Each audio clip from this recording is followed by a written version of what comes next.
brother. It's time for another episode of Birds with Friends. Just the duo of feathery brethren, weathering any season to see the Eagles eating teams like Scrammy's top with cheese. It's Philadelphia. Both and Zach kicking it cooler than two. Penguins till Zach runs off with his valet keys. He's a real nuanced goose. Pull up a branch, get loose. It's time for some juice on some Birds with Friends. The early bird gets the worm, but prefers getting turned like a turn on some Birds with Friends. Both and Zach coming at you with stats and things, flapping their wings on young Zach. Aggressive ZB is back, baby. Don't feel bad for me. I've had quite a few Pazookies in my life. Probably.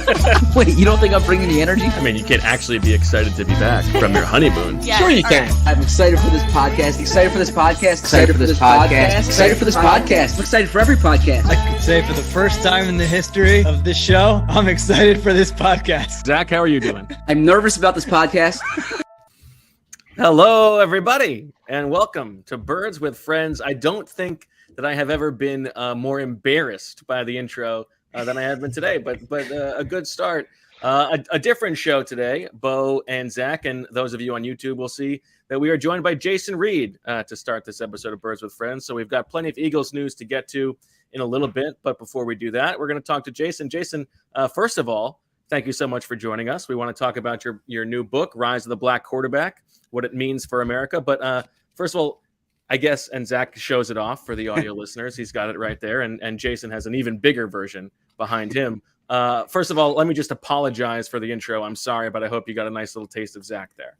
No, you know what? We can never get too much Zach. He's such a great guy. You know, we go way back to when, I guess, during his internship. That's right. Way back in the day, and now he's this seasoned, grizzled NFL beat guy extraordinaire. So, no, you know what? I can never get enough of Zach.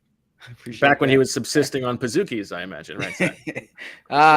Yeah. Actually, Jason used to take us to lunch. So when we went out to then Redskin Park, we always ate well.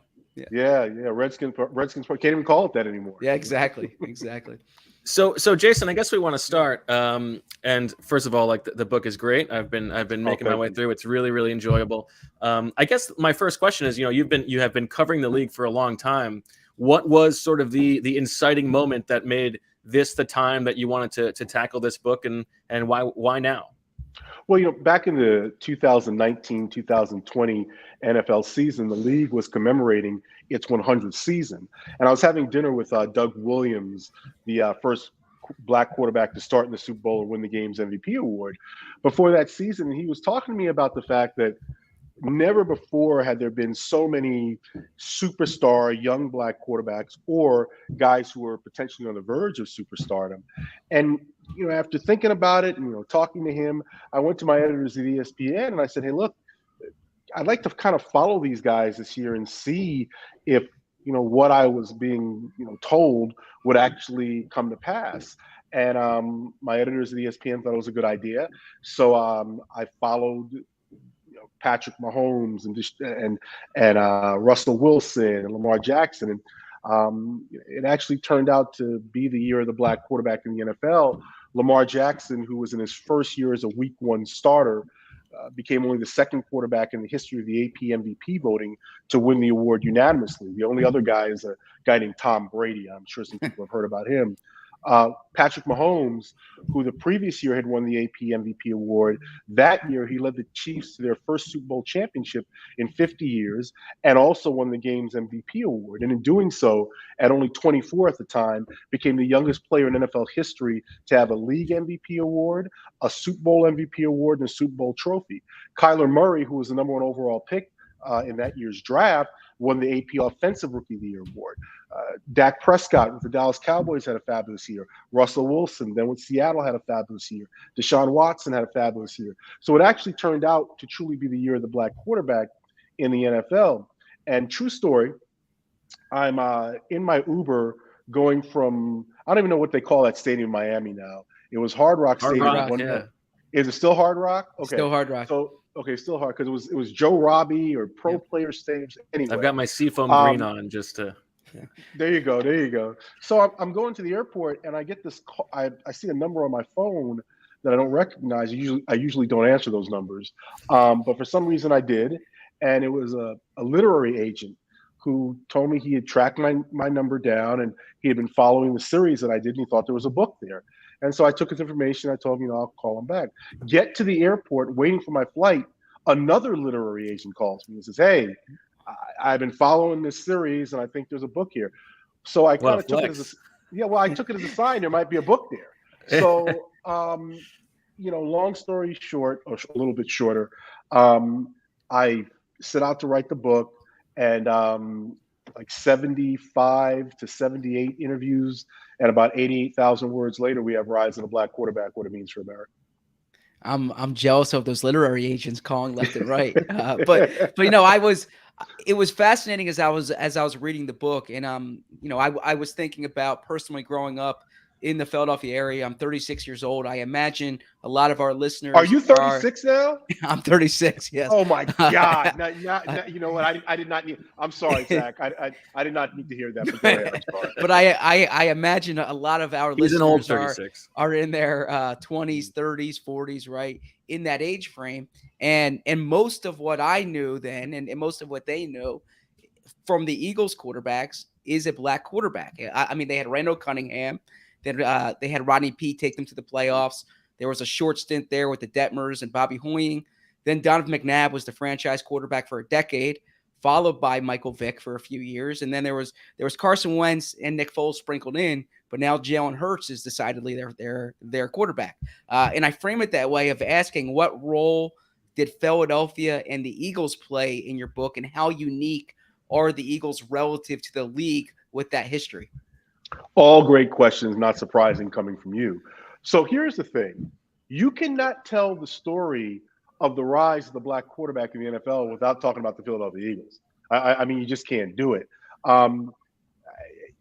The franchise has been so central to the progress of black quarterbacks within the league that it really, when you think about it, the organization, and whatever the circumstances were, because there were different circumstances that led to these black quarterbacks leading the team. But whatever the circumstances were, the end result is that this organization has a unique place in NFL history with regard to this story. I'm so appreciative of Randall Cunningham and Donovan McNabb, who gave me a ton of time. I went to Las Vegas, and I sat down with Randall in his place of work for a couple hours. Actually, it might have been 3 hours all told. And it was one of the greatest interviews I've ever had, because he was so candid about these things, that a lot of things he had not expressed previously. And I think he wanted to get into it at that stage of his life. Sat down with Donovan for some time as well. I think for some reason, I think I met up with Donovan in Phoenix. Yeah, because he lives in that area. Right. But yeah, central to this story, and I want to start with Randall, because Randall is where it starts in Philadelphia with black quarterbacks. But I want to even go back a little further with him. Randall, he's the second round draft pick, as I'm sure you guys know, of the Eagles. First quarterback taken in the 85 draft, but second round pick. Jaworski's the quarterback. Jaworski had a very good run in Philadelphia, as people know.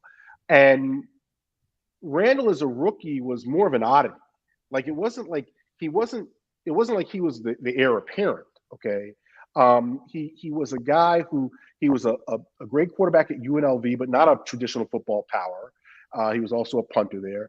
He's a brother of Sam Cunningham, who was a great All-American fullback at USC. And Randall could have wound up at USC, but he went to UNLV because he wanted to be assured of playing quarterback when he wanted to play quarterback. And USC also had a legacy of letting black players play quarterback, but he knew he would have a lock on the job at UNLV. Anyway, so he gets to Philadelphia, not really used a lot early on, and then in his second year, Buddy Ryan comes in, and Buddy changed everything. Okay, the thing wasn't working, and Buddy changed everything. Even that second year, though, he was kind of used in a way where almost like in a wildcat mindset. He wasn't used as like, okay, we're going with you. Jaworski was still the quarterback. And then I think it was week 10, Jaworski gets hurt. Randall gets in there, and kind of the rest is history. He becomes the ultimate weapon, this thing that the NFL had never seen, a dual threat quarterback who could throw it 70-plus yards and outrun, cornerbacks. And, Randall, that nickname, that moniker they tapped, they put on the ultimate weapon. For the book, I had a long conversation with Carl Banks, the great linebacker from those Bill Parcells teams who played opposite Lawrence Taylor on the other edge. And there's this and I'm sure you guys, well, Zach, you may be a little young for this, but the iconic play on Monday Night Football, Giants Eagles, when the NFC East was the big dog on the block, Carl Banks hits Randall Cunningham, should have broken him in half. I mean, that's what Carl Banks did to people. Randall Cunningham puts his hand on that old concrete carpet in Veterans Stadium, stabilizes himself, pops up and throws a touchdown pass. I mean, it's hard to explain to people now how big that was. That was the water cooler talk in America the next morning, okay? And that really did a lot to further the belief or the thought process among some that black quarterbacks really could thrive in this league. You mentioned Rodney Peete, I think, Zach. Yep. Rodney Peete did not have a great statistical season in 1995 with the Eagles. I think he threw like 8 or 9 touchdown passes and had more interceptions than touchdown passes. But he went 9-3 as a starter, and they made it to the playoffs. Now, unfortunately, that was that great Dallas Cowboys buzzsaw of the time, so they weren't going to get deep. But Rodney had success in college at USC. He gets to Philadelphia. So again, we see that Philadelphia, you have Randall Cunningham, then you have Rodney Peete. There's a willingness to let black quarterbacks compete and prove if they can do it or not. And so that's what we saw with those two guys. And I know I'm going on and on, so just cut me off, whenever you want to. But and then we get to Donovan. Donovan was in that 1999 NFL draft with 3 black quarterbacks. Donovan, Achilles Smith, and Dante Culpepper were all taken in the first round. Tacit acknowledgement by the league at that point that black quarterbacks were here and they're probably going to be here for a while, so we better start drafting them because they can help us make money. Donovan, I know, gets a bad rap in Philly among a lot of people, and Randall does too, because they didn't win a Super Bowl. And we know that quarterbacks are ultimately judged on do they win Super Bowls or not. But, I want to offer a defense of Donovan. Many organizations would be more than willing to have a decade of sustained success with a quarterback who's going to go to multiple Pro Bowls. I mean, if it was so easy to pick those guys, everybody would do it. Now, I don't want to discount Andy's role in this whole thing. Like, Andy Reid is one of the greatest coaches in NFL history. And he drafted Patrick Mahomes in Kansas City in large part based on his experience with Donovan McNabb in Philadelphia. So I look at the 3 guys who preceded Jalen Hurts with the Eagles, the 3 guys I just mentioned, Cunningham, Peete, and then Donovan McNabb. And 2 of those guys, you have to say, are pillars in this story of the rise of the black quarterback in the NFL. Absolutely. And I think to the Donovan point, there's a person in our chat who's saying, like, as time has gone on, I revere Randall even more. And you hope that as time goes on, the same thing will happen to Donovan. You mentioned that those guys are pillars in the story. There's a full chapter on Randall. And there's something that you put very succinctly that I thought was really, really well stated. And I don't mean to fall into the trap of describing, black quarterbacks as having to be athletic quarterbacks. But the way that you wrote about Randall, you said Cunningham established that there may be benefits to having the best athlete on the field occupy the most important position, which seems so obvious, right? But it really was Randall who maybe made that a thing that was understood around the league. I wonder, Jason, as you talk to all these guys, all these quarterbacks for the book, how much of a running theme was the added pressure of having to be a black quarterback and set the example and show that the league groupthink was not correct? I love that question, and I love it because it comes from this podcast, because this was something when I sat down with Randall. When I went out to Las Vegas to sit down with Randall, with every interview I did for the book, I did a ton of research ahead of time. Okay, so I thought I knew everything there was to know about Randall Cunningham when we sat down. Now, Randall grew up in Santa Barbara. Okay, again, his brother was a superstar, college football American. Randall, and this surprised me when we started talking, because I kind of assumed that, based on my research and based upon the time he played in, that he also felt, some weight on his shoulders to, continue the kind of pioneering minds, the pioneering role to change that groupthink that you're talking about. But, he really surprised me, because he said, I didn't look at myself as a pioneer.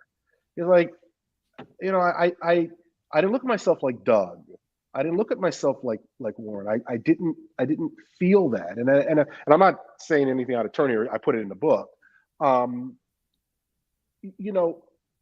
He told me, like, the first time he had been called the N-word, it was so much later in his life, at least to that he had heard it. I mean, he could have been called, right, but that he heard it, and it was so shocking to him, because the environment that he grew up in Santa Barbara, it was not something that was.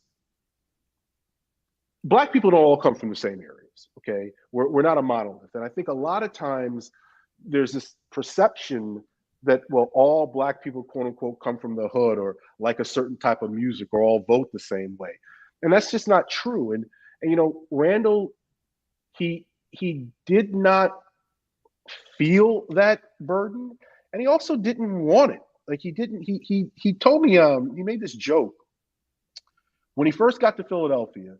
Like, the beat guys were like, okay, you're Black. There are a lot of Black quarterbacks. There haven't been a lot of Black quarterbacks ever. You're the first one here in Philadelphia. And he wanted to diffuse the situation. He didn't want this to be a running theme through his whole career in Philadelphia. So he cracked this joke. He said, "Oh, I'm Black. I'm in Philadelphia. I thought I was just a dark-skinned Italian." Now, nowadays, if you had said something like that, you would get destroyed on Twitter. Okay, but we got to remember, this is 1985. Sure, it was a different time, and so there were quarterbacks clearly who had that burden, but Randall did not feel he was a pioneer. And I'll be very honest with you, I found it refreshing that he was trying to be very authentic. He didn't want to represent himself as something that he was not and did not set out to be. So a lot of those guys, yeah, I mean, especially the early pioneers, I mean, the Marlon Briscoes of the world, James Harris, Doug Williams. But no, Randall did not feel that.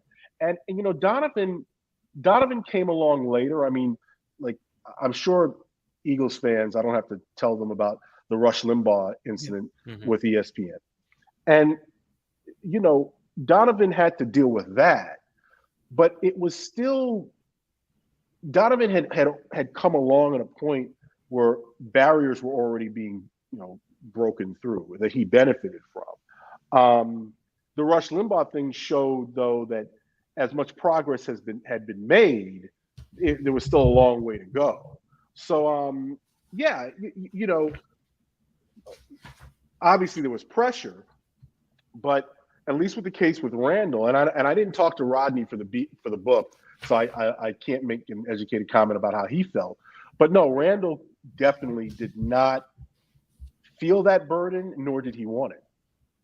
No, I was going to ask a question similarly about Jalen Hurts, and I can't speak for Jalen, but he's been on record talking about how he appreciates or embraces the legacy of Black quarterbacks, particularly in Philadelphia. And Jalen's not necessarily the franchise guy now. There was talk this offseason of potentially replacing him, and the quarterbacks that were discussed were Deshaun Watson and then Russell Wilson.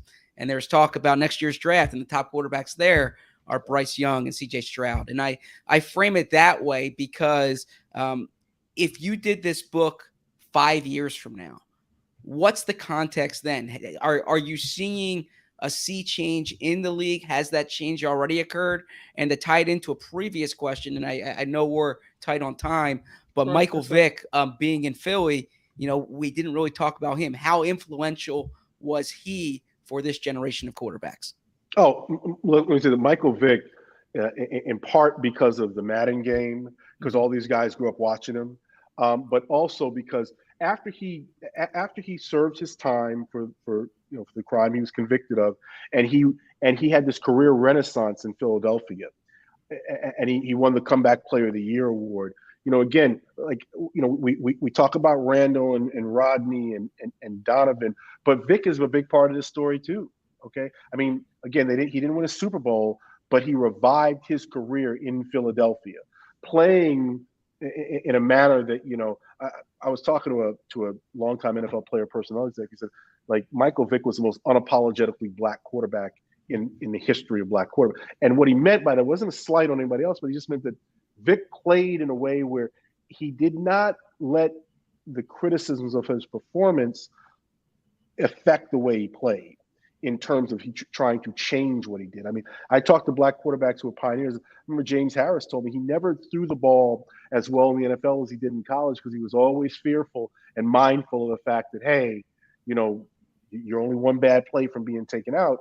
Now clearly the money involved. I mean, you can't just cut a guy when he's making the type of money that a guy like Michael Vick was. But Vick clearly had a major impact in the story as well. And Zach, as to your other question, the way I frame it in the book is we are now in the era of the black quarterback. If you look at the traditional college powers, and you just mentioned it, the Ohio States, the Alabamas, the USCs, all led by black quarterbacks who are expected to be first-round draft picks. I'm an old newspaper guy, okay, and I remember when I started covering high school sports when I got out of college, I would go to these elite quarterback camps. You would not see a black face at any of these things. Now you go to these camps, there are black kids everywhere. 4, 5-star elite recruits who are going to go to the top universities. Even in youth football, there are youth football all-star camps now, and you see 8, 9-year-olds who are black quarterbacks. So from youth football to high school to college to the pros, we are now in the era of the black quarterback, and this pipeline is not going to stop. And if I were to write this book 5 years from now, what I would say is that there are 32 NFL teams. If you wrote this book 5 years from now, there may be as many as 12 to 16 elite franchise level black quarterbacks in the NFL. And again, when the Nick Sabans of the world, when the Lincoln Rileys, when these guys are getting these young black quarterbacks and they're winning Heisman trophies and they're the top players, nationally ranked, in their classes, like, this has a sea change effect for the NFL because that's the feeder program. That's where the NFL gets its talent from. So yeah, look, there are always going to be great white quarterbacks in the NFL as well. I don't mean, and I hope no one listening to this takes away saying, oh, there are only going to be black quarterbacks. No, there's not only going to be black quarterbacks in the NFL, but there are 32 teams, and quarterback is the most important position in team sports. And the reality of it is that there are not enough great quarterbacks currently to go around in the NFL. But I do believe, like I said, in the next 5 to 10 years, you're going to see many more elite black passers enter this league. I believe the projected starters for week 1, you've got over a third of the league will be black quarterbacks, 11 guys and 13 if you expand to just non-white quarterbacks. So that change is happening, and I'm sure that it will continue to do so. So the book is Rise of the Black Quarterback, What It Means for America, available wherever books are sold. You can also click the link on YouTube underneath the video. Jason Reid, thank you so much for joining us. You even got to escape the question of give us an embarrassing Zach story. So wait, before I get out of here, and just shut me up if I got to get out right now. But let me just say this: Zach Berman is one of the most talented, hardworking, conscientious, young. I still say he's young because he's younger than me. Young sports writers in this country, and this guy does a fabulous job. I had the privilege and pleasure of meeting him when I was covering the Washington Redskins. I think I was on the beat at the time, wasn't I? Yeah, I was going to talk you up. Not you don't have to talk me up. You're the here. I'll just say this real quickly, okay? Yeah. Okay. So I wanted to cover the NFL, right? That's what I always wanted to do, and they send me out to cover to be with you and Jason LaCanfora, and I thought I knew what it took to be a beat writer. And then I saw you guys, and it was like, this is how you do the job. And I vividly remember we're sitting at, I believe it was the Spicy Pickle restaurant in Ashford, Virginia, for lunch. And I needed to get like a little piece of information for a story I was working on. And I won't say the player, but all of a sudden you're like, oh yeah, I just texted him. You're good. And you got me that information. And I'm like, that's how you do it, right? You don't have to wait until locker room, and you don't have to make this interview request. I was like, this guy knows how to. So I learned how to cover the NFL from Jason. Oh, man. Hey Zach, I appreciate that, dude. Proud of you. You've done a fabulous job. You're gonna keep doing a fabulous job. Just so happy to see all your success, my man. I appreciate that, Jason. Thank you. Jason, thank you so much for joining us. And we'll take a little break here on Birds with Friends and be back and talk some Eagles. And Marissa, maybe we can scrub the nice things that Jason said about Zach from the audio version. It's crazy that so many of us enjoy the finer things in life, you know, like Zach Berman up in his ivory tower. And yet so many of us settle for blah coffee every day. Not Zach. Zach's not, you know, not the world's biggest coffee guy, but he's trying to get into it. Well, the good news for us and for Zach is that with Trade Coffee, you can start every morning with something special. So let me tell you a little bit about Trade Coffee. Now, this is not Chauncey Gardner-Johnson and a 7th-round pick for a 5th and a 6th trade we're talking about. This is a coffee subscription service unlike anything you've tried before because they partner with top independent roasters to freshly roast and send the best coffees in the country direct to your home on your preferred schedule. It's the best. You know, we're supporting these local businesses and you're getting better coffee. And if what I got or what you got isn't up your alley, that's the thing. There's this personalized thing that you can fill out, and they will send you exactly the kind of coffee that you love. But if it's not the kind that you love, well, don't worry. Trade will have whatever it is you want. You can shop their most popular coffees by roast or flavor profile, or you can take their coffee quiz and get expertly matched with coffees you love. So, if you want to support small businesses and brew the best cup of coffee you've ever made at home, it's time to try Trade Coffee. Right now, Trade is offering our listeners a total of $30 off your first order plus free shipping at drinktrade.com/BWF. That's drinktrade.com/BWF for $30 off your subscription to the best coffees in the country. It seems like every holiday brings the expectation of cooking a show-stopping feast, but Labor Day is more relaxed and a good reminder that it's nice to spend less time in the kitchen and more time having fun with the people you care about. Now through September 10th only, get a special Labor Day deal and save $150 on your first 6 meals with Freshly, made fresh and delivered straight to your door. Football season is so busy in our house, and Freshly saves us so much time at dinner. Get delicious, nutritious, prepared meals delivered right to your door. Fresh, not frozen, and ready to enjoy in just 3 minutes. No cooking, no dishes, no trips to the store. Celebrate the holiday with Freshly's Labor Day special and spend less time in the kitchen this fall. Now through September 10th, get $150 off your first 6 meals at freshly.com/birds. That's $150 off at freshly.com/birds. Freshly.com/birds for $150 off your first 6 orders if you order by September 10th. All right. Back on Birds with Friends. Bo, Zach, and Marissa. Marissa joining us again. Zach, how you feeling? Are your cheeks still flush from the gassing up from Jason Reid? I appreciate that. I can't vouch for what he said, but I can vouch for what I said. He is awesome. And when you're 22 years old and you get to work like with someone like that, it's like it's winning the lottery. And I won the lottery interning that summer and being around all the people there, Jason high among them. So that it was great having him on. And make sure you guys check out the book, Rise of the Black Quarterback. Did you think about changing your name to Jason? Is it Jason Lockenfora and Jason Reid? So you figured, like, if I'm going to be on a beat, I have to be a Jason Berman? No, but it honestly was like, it was eye-opening for me, right? You know, I covered the Syracuse football team, the Syracuse basketball team, and I thought I knew how to be a beat writer. And then you see them, and it's like, that's how you do it. And I'm still learning every day, right? But they were awesome. So I appreciate Jason coming on. Happy for his book.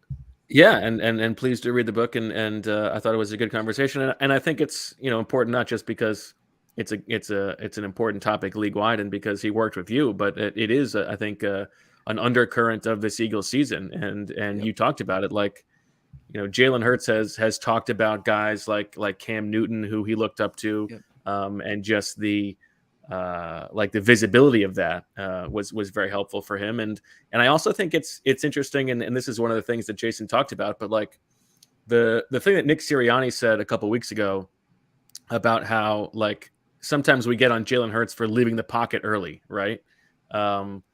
And it doesn't have to be that he's doing the wrong thing. Like if it's read 1, read 2, and then go get 10 yards, like getting that 10 yards as opposed to like your third read, checking it down to the slot receiver or the back in the flat for like 5-6 yards. Like why is one thing considered like the right way to play versus another thing that is like equally successful or maybe even more so?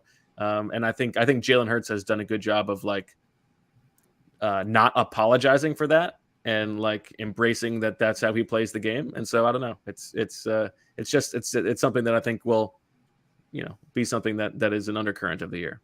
Well said. I didn't want to interject because A, he was a guest, and B, we were the time we were pretty tight on it. But I was going to say you and I are the same age, right? I think he framed it. Like you were like, know me.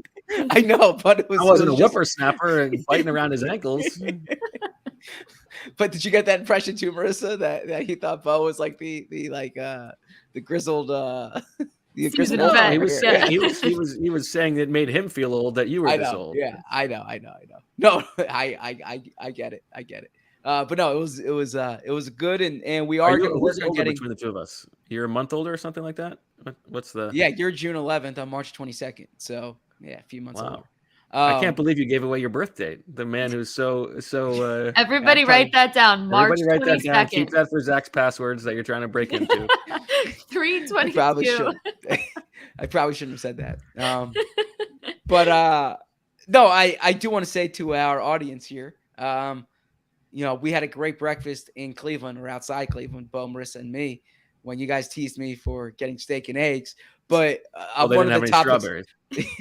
Yeah, one of the topics we discussed was potential guests this year. And we have a list of guests that we're interested in getting on the show. But if there's anyone that you're interested in, leave it in the chat and we'll see. I mean, Bo's got a lot of connections. So does Marissa. So we'll see if we can pull it off. And so do you. You got Jason. Yeah. You got our first one. Yeah. Yeah. So we'll see if we can pull it off. Yeah. All right, Zach. So the last we talked, the Eagles had just cut their roster to 53. It is still at 53, but there have been some transactions made since. And so before we get to what we learned at the NovaCare complex today or anything like that, well, I think it's about time we send it over to the Stone Cold Newsman for the latest on the moving and shaking done by Howie Roseman in the days since the initial roster cutdown.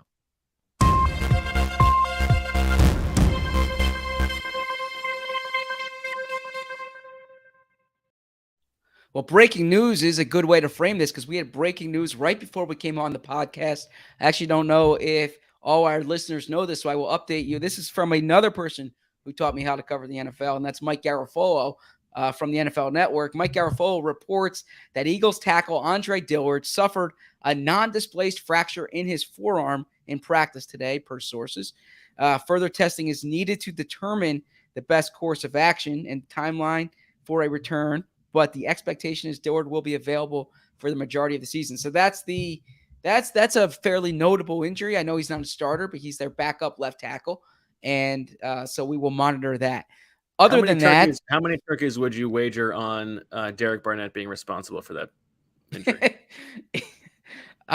23. I don't know. What would you say? You think it's more?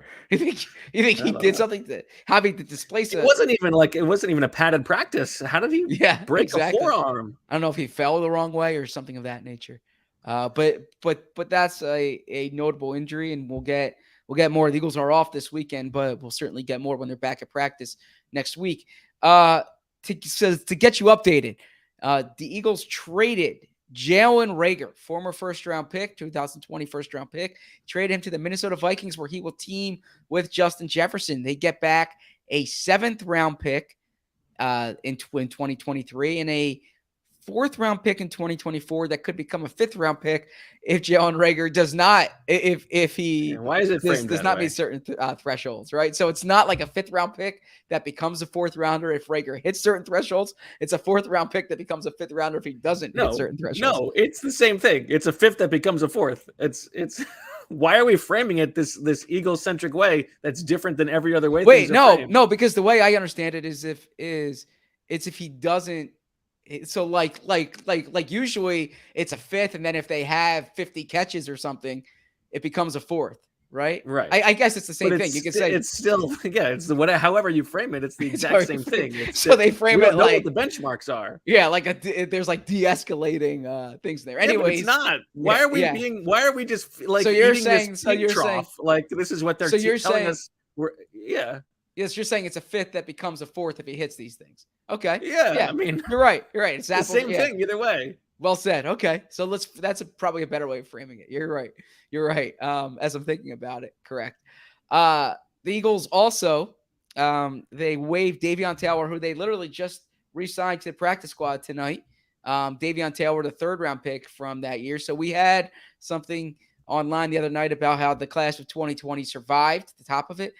They survived for one day. Reagor and Taylor out the door the next day. If you read between the lines, it said survived for now. Yeah, and we talked about on the podcast, they'd still like to trade Reagor, and if someone's going to get waived, it's most likely going to be Davion Taylor or Kayvon Wallace. So exactly, I think we called that one correctly. Well said, you did. Then the Eagles they claimed 2 players off of waivers. They claimed Ian Book, the quarterback from the New Orleans Saints, a 4th-round pick last season, started a game. Before that, played at Notre Dame, the winningest quarterback, I believe, in Notre Dame history, or certainly up there. And then today, they claimed 3rd-round or 2021 3rd-round pick, Trey Sermon from the San Francisco 49ers. You might remember him from Ohio State, at Oklahoma before that. He set Ohio State's single season or single game rushing record in the Big Ten championship back in December 2021. He was expected to be the top guy for the 49ers last year.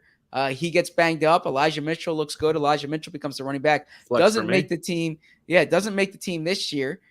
So you have to wonder why he didn't make that team.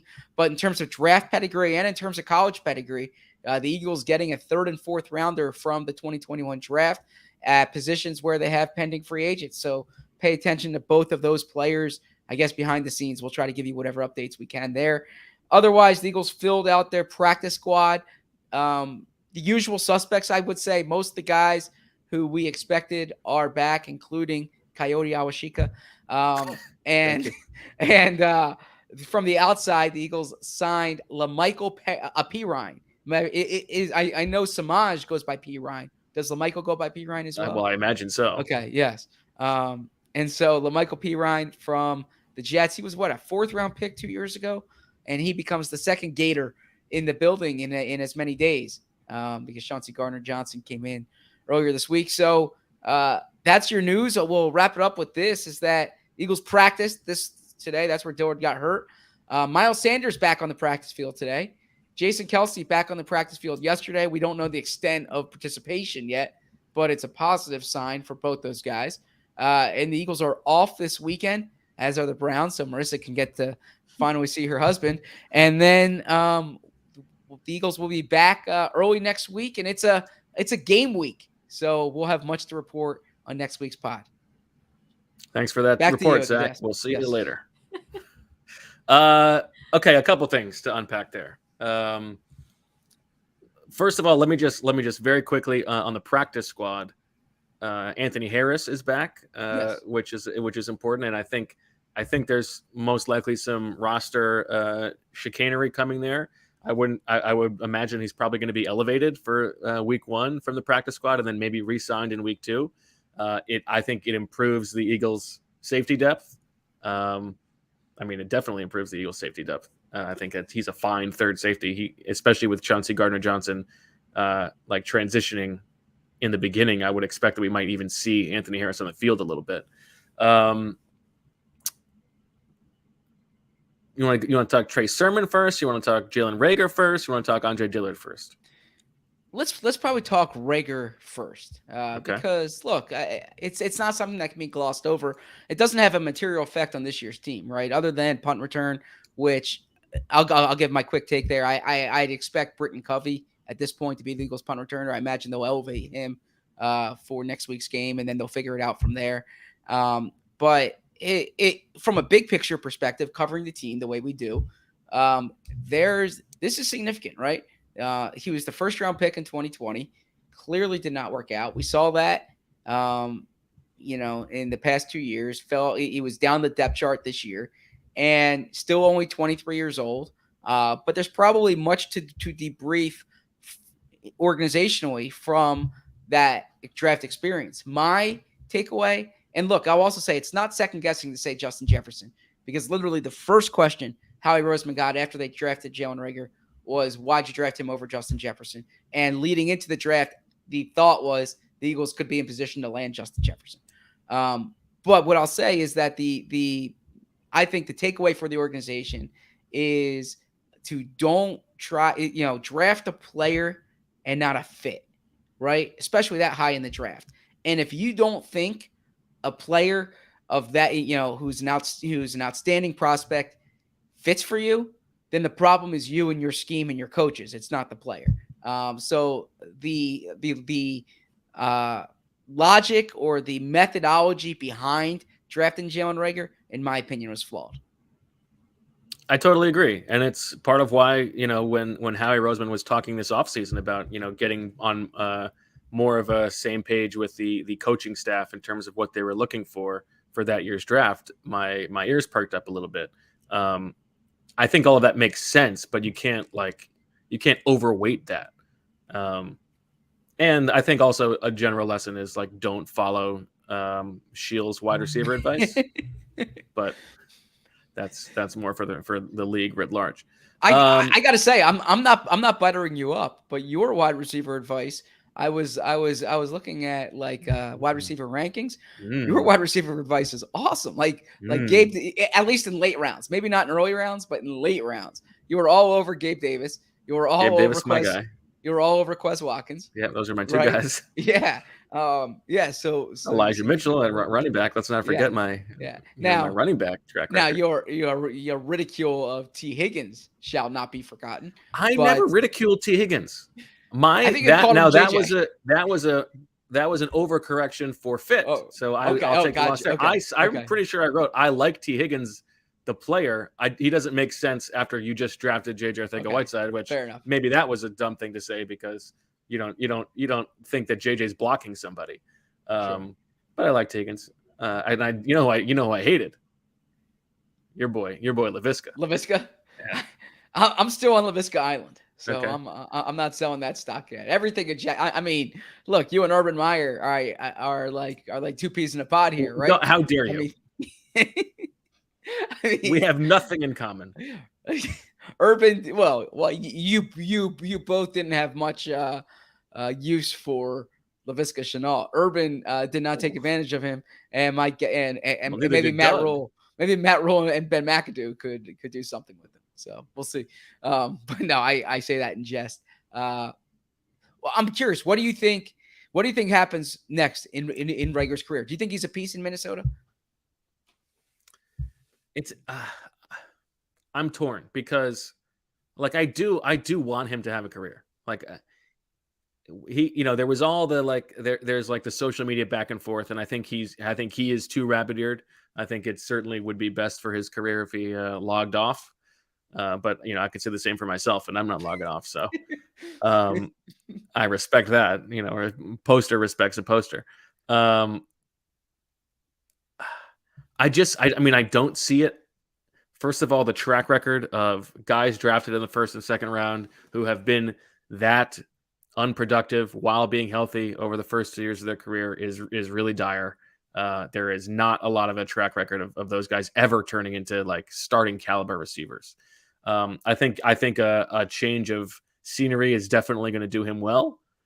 The problem is that like that explosiveness that was billed never really showed up, and he is not really a make you miss kind of guy, and like he's not a reliable punt returner. So I don't think he's carving out a role as like a specific punt returner. I think he can be a fourth/third receiver. I think that's fine. I don't really have a strong KJ Osborne opinion, but like if KJ Osborne goes down, I could see Jalen Reagor pitching in and being productive in that offense with nobody paying attention to him. As I said, maybe he's just better in purple, but like it's a good line. I mean, I respect that. Like he was good in camp, better than he has been. But if you're asking me to make a bet on is he going to carve out a role as a number 3 receiver, my answer is no. And I can't believe, and I know that like in the grand scheme of things, it's not a lot. I can't believe what the Vikings gave up for Jalen Reagor. A fifth. I mean, even if it doesn't escalate or non-de-escalate. Yeah. I can't. A fifth and a seventh. True. To save the Eagles are desperate to get rid of this guy because it totally changes their cap situation. Mm-hmm. The Eagles should have been the team giving up a seventh. I mean, unless the league has a different evaluation of Jalen Reagor. I think I always try to think about it this way. If the inverse was occurring, right?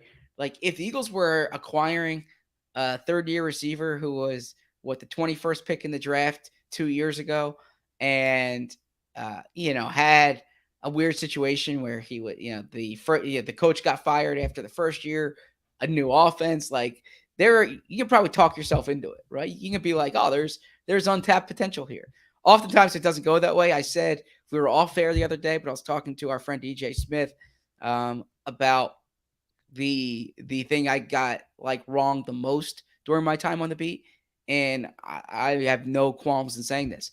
I was most wrong about Dorial Green-Beckham, right? I thought, man, the Eagles got to steal how he took their lunch here. Dorial Green-Beckham was a second-round pick. Like he got all that talent in his frame, and like Dennis Kelly, that's a replacement level tackle. And Dennis Kelly chugging along. I think he got cut by the Colts, but was still going on. Yeah, he's still in the league. And then Dorial was out. And the thing that taught me was that, and you always point. I give you credit a lot on the show, but I'll give you credit for this. There's always a reason why someone's being traded. And the first question you need to ask yourself is like, why are they giving this guy up? Right. And perhaps there's a logical reason for it. But oftentimes, if a team thinks that there's talent there that can be tapped, they're going to do everything they can to tap it. And trading a first-round pick or a second-round pick, like the Eagles did with JJ, that's often the last resort, right? It's never like, we think this is what's best for his career, right? I heard an interview where it was framed like that way. No, I mean, it ran its course. Otherwise, you try to do everything you can. Jerry Reese, when I was covering the Giants, used to have this expression, you have to let talent fail, right? And the thought is like, keep these guys around for as long as you can, because I wrote about Brandon Graham today. There were a confluence of things that factored into it. And then year 5, it starts to pop a bit, or year 4 into year 5. Year 5, it started to pop. So anyways, I don't know if I would say Jalen Reagor will ever be the type of receiver the Eagles expected when they drafted him 21 overall. But if you take away the draft pedigree, I agree. I think he could be your third, fourth receiver. He can play inside, outside. I don't know about the returning. He's going to have to get more dependable in those situations. But with the ball in his hands, he can still make some plays. Well, it's a natural transition, Zach, to, I guess, let's do Trey Sermon because, I mean, the Eagles are not, there's no real skin in the game here. They put in a waiver claim, and he's going to be their fourth running back. But I think if you're like anchoring his value to this is like a recent third-round pick, I would imagine that the history of third-round picks who are released a year later it's pretty bad. Like I think. First of all, like that is he's coming to a very running back friendly offense. That is a running back friendly offense. I think if they are willing to cut bait on Trey Sermon, our expectations for him should be very low. Look, yeah, that's fair. Now, the Kyle Shanahan running back roulette is a very odd one, right? Like they give $30 million to Jerick McKinnon. I know he got hurt, but then like he falls down the depth chart. They drafted, I think, Joe Williams in the 4th round. He's not there. It's like, and you even saw this back with his father, Mike Shanahan, with similar schemes, right? It's Landis Gary. Yeah, it's like the less pedigreed you are, the more excited they get about you, right? And so, I mean, it's a worthwhile flyer to take. Like you said, it didn't cost them anything. He was a guy who you could probably get excited about if they drafted him last year. He didn't have, I almost butchered the expression. He had more tread on his tires than some other running backs because he was never like a 1,500-yard guy in college. He was always in these committee type backfields, came on late in his college career, but was productive at Oklahoma, was productive at Ohio State. And I know there's a thought that he's like a power back. I saw I was reading Dane Brugler's draft report today of him, and Dane said actually, like between the tackles, he doesn't run like as powerfully as you might want. Sounds good. But what's that? I said that sounds good. That's encouraging. Yeah, but Dane actually had him ranked fairly high. I'll pull up the full report in a bit, but look, the Eagles are in a situation. Miles Sanders is a pending free agent. Boston Scott, pending free agent, right? They have Gainwell in here, but they could use, if they can get a rotational back for next season, I think they're going to be in position to draft a running back or sign a back next year, or perhaps even keep Miles Sanders. But yeah, Trey Sermon is definitely a worthwhile. It's a worthwhile waiver claim. Costs you nothing, and there's upside there. Now, Marissa, this has been a big show for Zach. He got, a big day for Zach, I think. So he got to talk to Jason Reid today. He got to listen to the Jason Reid plaudits. But I would say that was not the highlight of Zach's day. The highlight of Zach's day was during Nick Sirianni's press conference, when Nick Sirianni was asked about Ian Book, who the Eagles claimed, the 4th-round pick of the Saints.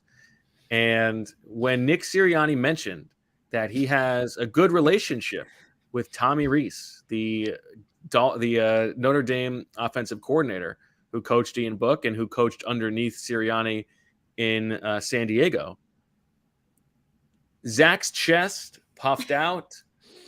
My chest did not puff out. It was like a peacock. He was peacocking to like the extreme. It was like he was like, look at me. He's like radiating that he's like just machismo and look at me, and he deserved it because he called it. But I mean, Zach, it was I've never seen someone bask in someone else's press conference interview quite like that. Well, no, okay. First off, that characterization is not accurate. All right, there was I nodded my head, right? Because he looked over at me, gave me a little nudge. He was like, "Yeah." I was like, "Yeah, I heard it." Look, you see sometimes.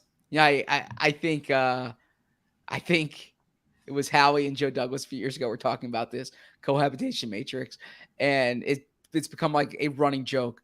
And I think sometimes you see connections that you're like, no, that had no factor into it, right? Like I see on Twitter sometimes, yeah, this guy's cousins with the brother of the quality control coach at this place. So that's, so the Eagles can ask him about that guy, right? A lot of times that's not the case. I do think, and from, with quarterbacks in particular, the background with quarterbacks, and I was doing a lot of work on Sirianni when the Eagles hired Sirianni back in January 2021.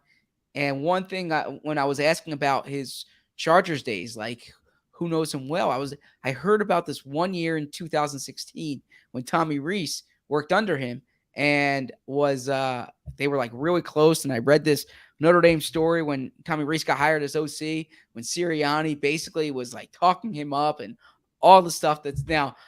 By the way, I didn't know Sirianni at the time, and I realized if I had read that now, I might have like, well, Sirianni talks everybody up, right? So, but at the time, yeah. So I in the draft, I had always I've been monitoring Notre Dame guys, knowing that I would say Notre Dame offensive guys, knowing that Sirianni connection. So I was not basking in it, but when I saw that when I saw Ian Book was available, I thought if Tommy Rees likes him, I can see Sirianni liking him.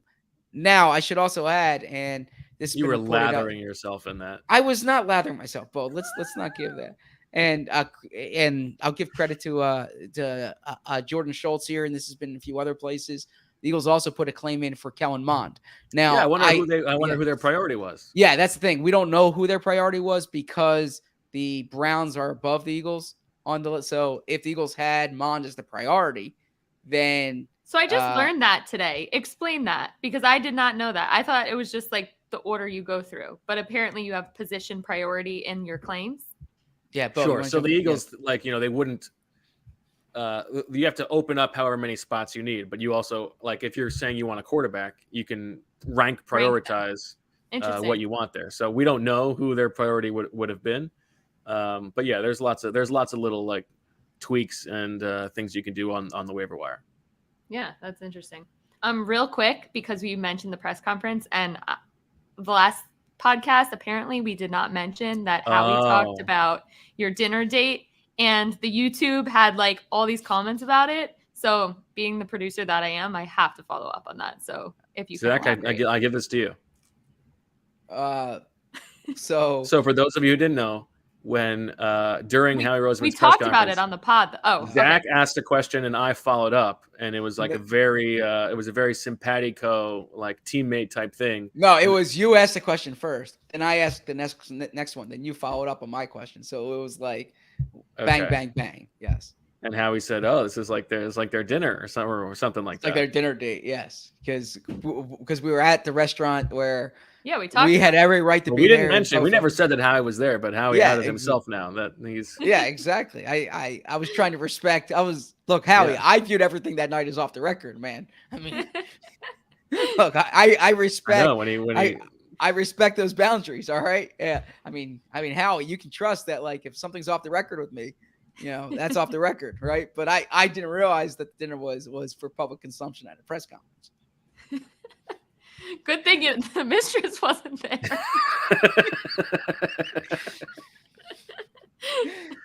That'd have been good if he said that. If he was like, "Oh, it's like their dinner with their mistress the other night." Could throw that out. It would be funnier if he said, "And they were eating from the Miami Spice menu."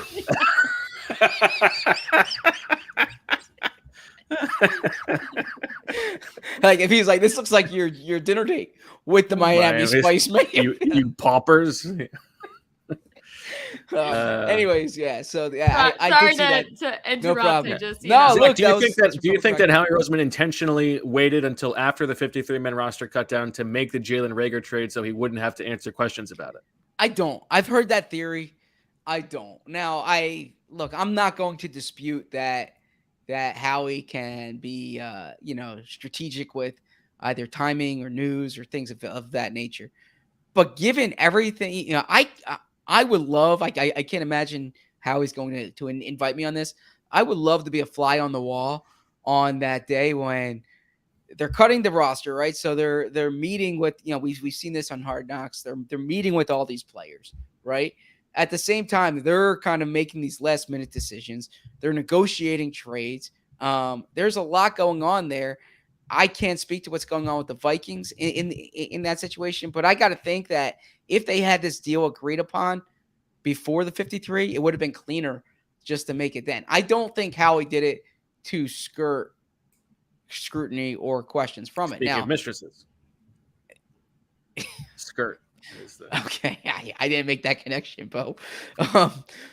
But no, I don't think that. I mean, perhaps I'm I don't. naive, I mean, I don't think he. yeah. I bet that it crossed his mind, and he was like, "Oh, that's kind of nice," but I don't think he made a decision based on that. You've accused me of being idealistic and like seeing the best in people, and perhaps I'm being guilty of that here. I don't think Howie would. I think Howie was making the move at the time that was right for him and the team. Well, there were reports that they were talking on Monday, sure, or on Tuesday rather. So yes, I mean it was in the works. Maybe it was the kind of thing where the Vikings thought they were calling the Eagles' bluff, that they weren't willing to keep him on the initial roster or something like that. And then they were, then okay, fine, we'll give you the escalator to a fourth. Also, like if the Eagles only if you call it a de-escalator. If the Eagles wanted an open roster spot for the book claim, they could have made this trade before the claims. Yeah, I don't know how that all works, because I think I think the trade wouldn't process until the same time as the waiver. So I don't think that you could do it.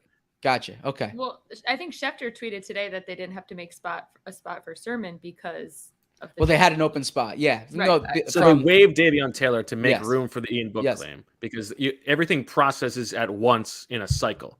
So it's not like you make the trade at 12:15 and that your spot is open, and then everything processes at one time. So gotcha. Okay, so that makes sense then. So then, and the other thing, maybe that's my understanding. The Vikings wanted to see how the claims went. Maybe they had an eye on a receiver for free, right? So you never know.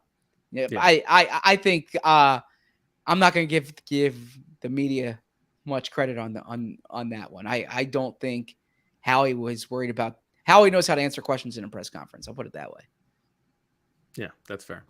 And then on Dillard, Zach, speaking of trades, I think Ian Rappaport put out there that the Eagles had some opportunities to trade Dillard over the past few weeks. We talked about why we didn't think that was going to happen, because it was hard to match the value that he holds to the Eagles as the trustworthy backup at a premium position versus what the league might view of him. And now he's out for who knows how long. Sounds like maybe about half the season or something like that.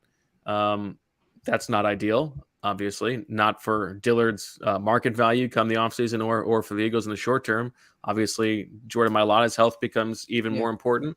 My assumption is you'll probably see like LaRaven Clark elevated from the practice squad. Not signed to the active roster, just a game day activation, but he will probably become the likely top backup left tackle, although you got a stud sitting there on the practice squad too who can do it. But so the interesting thing there, I don't know, is that and to give our audience perspective on this, you can elevate a guy 3 times without exposing him to waivers, right? So in essence, the Eagles can waive him. Can elevate Clark 3 weeks in a row. But if this is an extended injury, then every time thereafter, if they elevated him, then Clark is exposed. Well, he wouldn't be. I don't know how it is with the vested veterans. Would they then go on waivers? Okay, so then they're exposed. I could be wrong. Then.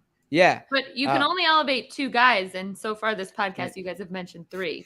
Harris, that's true. Covey, and that's a good point. I thought you could elevate more than. I thought you could elevate 4, but I guess I was wrong. You're right. I believe it's 2. Okay. Right. Yeah. So I think. Well, the thing is this.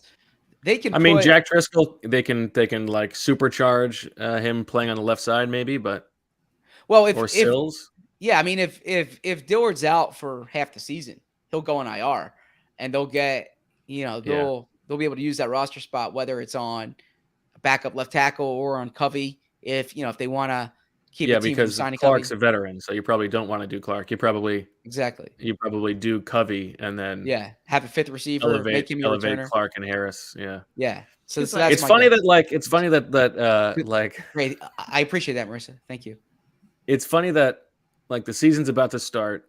There are all these like big picture Eagles topics that like national podcasts are talking about, like all these different interesting questions, and we spend like 30 minutes on the very, very esoteric machinations of the 53rd roster spot. But that's what the sickos want. Yeah, that's the one thing I've learned with working with Bo. And I would never use like private conversations public. I don't think, I hope I'm not speaking out of turn here. We were talking with our editor earlier this week, and he makes a comment, and I have to share this on the pod. He's like, because he's still, it's a new editor who's still learning about us, and he's like, yeah, Bo, you really like offensive linemen. And I'm like, absolutely. Like, there is nothing Bo likes talking about more than the 6th, 7th, 8th, 9th, 10th offensive line spots. Is that fair to say? Listen, you're the guy who's always talking about, you got to build a team through the trenches. I'm trying. You're right. You're right. I think I like those spots too. I think, we can all get them on board with that. There you go. Well said, Marissa. That's where the most important people are. Exactly. Yeah. So so I was talking to someone about this today, and to bring Jason back into the conversation when I'm starting out at the Washington Post, and I'm writing. I'm going to cover Virginia Tech, and at the time, Virginia Tech had a quarterback controversy between Sean Glennon and Tyrod Taylor. And I remember talking to my editor and saying, he never corrected me back then. Okay. And I said something of the nature. My editor's his name was Matt, and I was like, Matt, I've written about Glennon and Tyrod every week for the past 4 weeks, and he's like, and you're going to keep writing about him because that's what people want to read, right? They want to read about the quarterback. And so it's kind of like the old newspaper man in me gets drilled in my head. Oh, let's just talk quarterback. But no, the sickos want the backup offensive lineman. Yeah. Other people are going to write about the quarterback. All right. We need to take another break. So let's do that. We'll come back and close this bad boy out. You're listening to Birds with Friends. Bo, Marissa, Zach, you know the deal. We all have busy lives these days and can't afford to waste a day stuck on the couch because of a few drinks the night before. Z-Biotics is the answer we've all been waiting for. Z-Biotics pre-alcohol probiotic is the world's first genetically engineered probiotic. It was invented by PhD scientists to tackle rough mornings after drinking. Here's how it works. When you drink, alcohol gets converted into a toxic byproduct in the gut. It's this byproduct, not dehydration, that's to blame for your rough next day. Z-Biotics produced an enzyme to break the byproduct down. It's designed to work like your liver, but in your gut, where you need it most. Just remember to drink Z-Biotics before drinking alcohol, drink responsibly, and get a good night's sleep. Give Z-Biotics a try for yourself. Go to zbiotics.com/BWF to get 15% off your first order when you use BWF at checkout. Z-Biotics is backed with 100% money back guaranteed, so if you're unsatisfied for any reason, they'll refund your money, no questions asked. Look, we all know that change doesn't happen without action. Whether you're looking for gains at the gym or a better experience in the bedroom, there's never any shame in showing up for yourself and your health. So if you're dealing with PE, don't ignore the issue. Instead, face it head on with Roman. Roman's wipes are clinically proven to help you last longer in bed. There's no prescription needed, and PE treatments are safe, effective, and used by millions of men. And you don't want to wait weeks for this. There's free 2-day shipping. Go to getroman.com/BWF today. If approved, you'll get $10 off your first order. That's getroman.com/BWF. All right. Back on Birds with Friends, a new Z-Biotics ad read. Some discussion in the chat. This has nothing to do with Z-Biotics, but people are curious if Zach has ever been hungover. Oh, yeah. I've been hungover. Right? When was the last time? Tomorrow morning, he's hungover with joy from the Tommy Reese mention. Probably, I would say when I was I went away with my wife this summer, and we had I was probably hungover the next morning a bit, not too much, right? I try to be smart with, I never wanted to be that guy who you say, oh, last night was so crazy, I don't remember a thing. That doesn't sound fun to me. Like I want to remember everything I did, right? So I agree with that. Yeah, I agree with that. So I feel like there are some things that like keep you up at night that it would be better if you forgot. No, that's so. I mean, maybe so. I just look. You want to be responsible, and you want to be, you always want to be responsible. I'll put it that way. So, Marissa, Zach told me today when I sat down at the press conference. He said, "Oh, my cousin saw you this morning." I was like, "Oh, okay." And he's like, "Yeah." He said you didn't look ready for the day. It was like 7:25 in the morning. I had to run out to move my sister's car. Just like, grabbed a t-shirt and walked out. I didn't know I was being stalked, but were you in your jammies?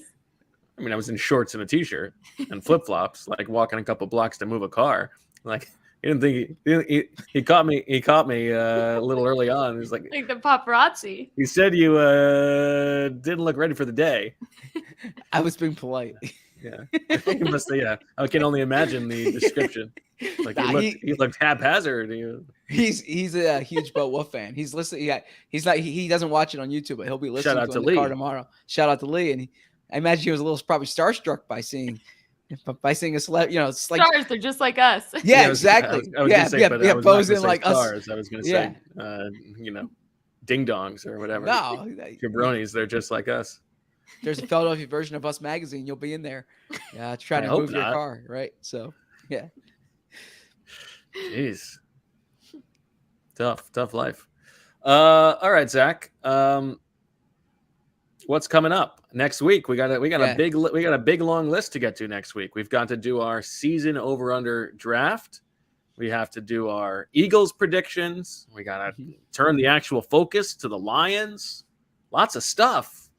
Yeah, so I always put thought into this in terms of, I think the week one opponent, you don't really get too much into the matchup, right? It's a lot of big picture season preview stuff, and you really don't know how that matchup's going to fare. And week one games can be kind of, gimmicky sometimes. It's now these are both second year coaches, and I'm curious to see. This is gonna be a big week for the Eagles. The Eagles are mostly healthy. Right, the Dillard injury adds a wrinkle to it, but unless Javon Hargrave, unless there's something there, they'll have all 22 starters, all 22 projected starters on the field. I don't have the point spread here. Can our listeners give us what the point spread is, if you know it offhand? I imagine the Eagles will be healthy favorites going into Detroit. I imagine that Detroit crowd's going to be excited, but 3.5 for the Eagles. 3.5, okay. I think the Eagles are going to, look, we'll get into this next week, but this is a game that the Eagles, should be able to handle, but there's going to be a lot of time to talk about this matchup next week. But to reset for you, as I said, the Eagles are off this weekend, and then they're in a traditional game week next week. The only thing that's different is typically Monday is your day after game stuff. And I think they might be off on Monday this week. I think they're going to return on Tuesday next week. And then here, gotta give them Labor Day off. Andy Reid never did. I mean, I always remember I never had Labor Day off until recently, I guess. So, well, you're not going to take the day off anyway. Who are we kidding? There's a lot of stuff to write. I mean, this is it, right? This is it. I probably should have been a little better these past 3 weeks in terms of like productivity, because there's a lot I want to get out before this before the week one kicks off. Yeah, you really should have written more of the last couple of weeks. We didn't talk about Brandon Graham. What a good story today. Yeah, great story. That was a banger. I appreciate that. Thank you. Yeah, it was one of those where as we were going on throughout camp, I was thinking, wow, there's a story here, right? It's not just him recovering from injury. It's not just him playing in year 13. I think I'm trying to look for stories that kind of you can tell you tell something bigger through that story. And I thought there was something bigger to tell through that story. So thank you. Where is Travis Long these days? That's a good question. I don't know, but Brandon did. So in 2020, when Brandon made the Pro Bowl for the first time, he sent a message, or him and Travis Long were messaging that day. So they still keep in touch. Nice. Yeah. That's good. All right. Marissa, how are you? I'm great. I'm curious what college football games Zach's most excited about this weekend. Oh, I'm Marissa. ready. So tonight, Drop. tonight, I'm looking forward to Penn State. I'm watching tennis. Okay. Serena. Yeah. So I'm a little conflicted here. Saturday's a family day. All right. It's I remember when I was, I keep giving old war stories, if you will. When I was working with Mike Garofalo, and he said to me, I used to drive him to the games on Sundays, and we would talk about the day before. And I'm like, you drove him to the games like his chauffeur? No, we lived a few blocks from each other. No, we lived a few blocks from each other. His valet. So runs into the press box to get the keys. Mr. Garofalo, here you go. No, so he used to say, I would be talking about like, oh, I watched this game and I watched this game and I watched this game, and he was like, Berman, he's like, when you're married, you're gonna have to pick one of these. You can't be NFL and college. And I was like, no, I'm always going to watch college football. All right. And for the most part, I get my college football fix in. But this Saturday, we have some family stuff planned, and I can get home in time for Notre Dame, Ohio State at night. But what Emily doesn't know is that there's an Oregon, Georgia game going on right in the thick of all the, of all these plans we have. Do you think Emily will make it to this part of the episode to find this out? No, but I could clip it up and send it to her. But your brothers will let her know. Yeah. But I can promise you that I don't think I'm speaking out of turn here, and I won't give it an Emily impression. But if I'm like, actually, can I watch Oregon, Georgia at 3:30? She'll be like, this is your last weekend free in 20 weeks, and you are so. No, we will. Sounds like a fair point to me. I agree. have said the same thing to Michael about this weekend. That listen, like this weekend's about me. There you go. Nothing else. Exactly. You got the rest of the year to focus on football. Hashtag Team Emily. We're going. Yeah. Yes. Hashtag Team Emily. I am the president of hashtag Team Emily, so I understand that. But fair enough. I watch with you. What's that? Maybe you guys can watch the night game. I also like that. She went to Penn State. She went to Penn State, and I asked her. I said, when I finished the podcast, do you want to watch the Penn State game with me? She's like, yeah. Do I have to? I also like the way you framed it as like, hey, Emily, is it okay if I watch the college football game? Like Reid coming up to her for permission. But Sunday we got LSU, Florida State, I believe, Sunday night. Right. I'm curious to see what the Brian Kelly like LSU Tigers look like.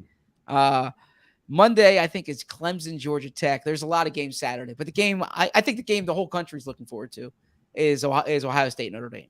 And I think that's, two of the most hateable teams by vast majority of the country.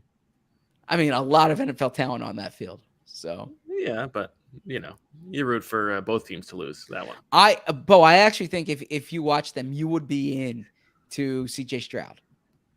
Why? I think he's the type of quarterback you would like.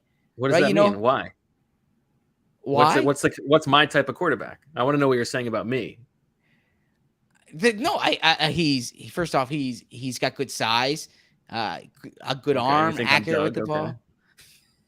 No, so you're saying like specifically, I would like the type of quarterback. Well, I just think I think you'll think. I can already tell you I'm prejudiced against him because he's an Ohio State quarterback.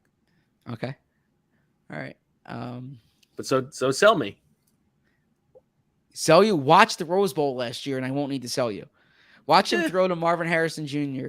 and Jackson Smith and Njaba. I'm sorry, I'm butchering the name. Njaba. Njaba. Well, listen, I mean, this is an Eagles thing, right? This is very much I know we don't want to get ahead of ourselves, but there is this side situation with the Eagles where they have this team that seems primed and set up for a quarterback. So they've got the assets. So, if the Saints are as bad as I think they could be, you can flip that and your own pick and move up and get, a CJ Stroud or a Bryce Young. You want to be watching these guys on Saturdays if you're a single person with nothing else to do. If you're a family man and you're forced to choose between your family, then guess what? You're going to have plenty of time to watch these guys in the spring. Well, Marissa, are you going to watch Maryland? Is it Buffalo they got this weekend? Yes, Buffalo. Okay. Of course, yes. I'm sure we will spend tomorrow all watching college football. But, I like that. We'll go to breakfast, get some Starbucks, and then sit on the couch and watch college football. But that's actually like an enjoyable day. But when I go to Target, he needs to come to Target with me. That's like part of the weekend trip. Yeah. There you go. Not very eventful, but it'll be fun. And then, Bo, your Demon Deacons are playing right now against VMI. TMI. And then Syracuse plays Louisville on Saturday. So those are all our three alma maters. Thank you. Yep. All right. So for the people who are trying to steal Zach's identity, you now know where he went to college. You know his birthday. The continent that he went on his honeymoon. So keep all of that stuff just in your document. Identity theft is no joke, Bo. Okay, that's also a drop. No one could be you, Zach. You're sui generis.